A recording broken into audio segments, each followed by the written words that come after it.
G ನ್ಯೂಸ್ಗೆ ಸ್ವಾಗತ. ನಾನು ಶ್ರೀನಿವಾಸ್ ಮಾತಾಡ್ತಾ ಇದ್ದೀನಿ. ಇಲ್ಲಿರ್ತಕ್ಕಂಥ ನನ್ನ ಜೊತೆ ಇರ್ತಕ್ಕಂಥ ವ್ಯಕ್ತಿ ಬಂದು ಹೊಸಕೆರೆ ಸುರೇಶ್ ಅಂತೇಳಿ ಮಾಜಿ ಪುರಸಭಾ ಸದಸ್ಯರು ಕೂಡ ಹೌದು.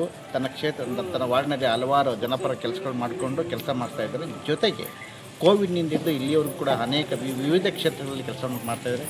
ಮೊದಲನೇ ಬಾರಿಗೆ ಕೋವಿಡ್ ಬಂದಾಗ ಇಡೀ ತಾಲೂಕಿನಾದ್ಯಂತ ಸುತ್ತಾಡಿ ಇದೇ ವಾಹನದಲ್ಲಿ ಸುತ್ತಾಡಿ ಕೋವಿಡ್ ಜಾಗೃತಿ ಮೂಡಿಸ್ಕೊಂಡು ಬಂದರು. ಇವರಿಗೆ ಏನೇ ಆದರೂ ಕೂಡ ಮಾಸ್ಕ್ಗಳು ಹಾಕ್ಕೊಂಡು ಪ್ರತಿ ಮನೆಗಳಿಗೆ ಹೋಗಿ ಜಾಗೃತಿ ಮೂಡಿಸಿ ಕೋವಿಡ್ನಿಂದ ಸಂರಕ್ಷಣೆ ಹೇಗೆ ಪಡಿಬೇಕು ಅಂತಂದು ಕೂಡ ಜಾಗೃತಿ ಮೂಡಿಸಿದರು. ಇದಲ್ಲದೆ ಆಗಸ್ಟ್ 15, ಜನವರಿ 26, ನವಂಬರ್ 1ನೇ ತಾರೀಕು ಹೀಗೆ ರಾಜ್ಯೋತ್ಸವ ಇರ್ಬೋದು, ನಾಡ ಹಬ್ಬ ಇರ್ಬೋದು, ರಾಷ್ಟ್ರ ಹಬ್ಬ ಇರ್ಬೋದು, ವಿವಿಧ ಧಾರ್ಮಿಕ ಹಬ್ಬಗಳಲ್ಲೂ ಕೂಡ ಯುವಕರನ್ನು ಜಾಗೃತಿ ಮೂಡಿಸಿ ಅವ್ರನ್ನ ದೇಶ ಪ್ರೇಮದ ಕಿಚ್ಚನ್ನು ಹೆಚ್ಚಿಸುವಂಥ ಕೆಲಸವನ್ನು ಮಾನ್ಯ ಸುರೇಶ್ ಅವರು ಮಾಡ್ಕೊಂಡು ಬರ್ತಾ ಇದ್ದಾರೆ.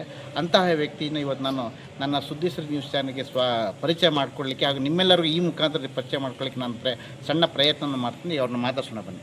ನಮಸ್ಕಾರ. ನನ್ನ ಹೆಸರು ಹೊಸಕೆರೆ ಸುರೇಶ್ ಅಂತೇಳಿ. ಸುಮಾರು ಒಂದು 8 ವರ್ಷಗಳ ಕಾಲ ಆಯಿತು.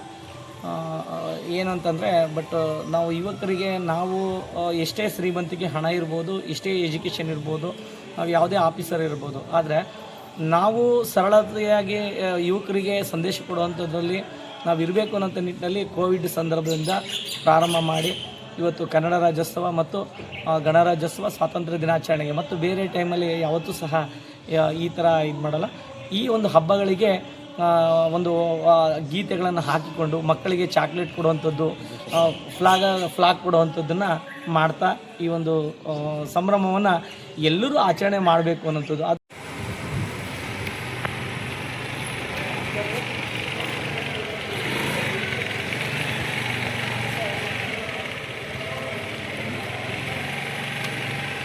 ರಾಜ್ಯಾದ್ಯಂತ ಪ್ರಸಾರ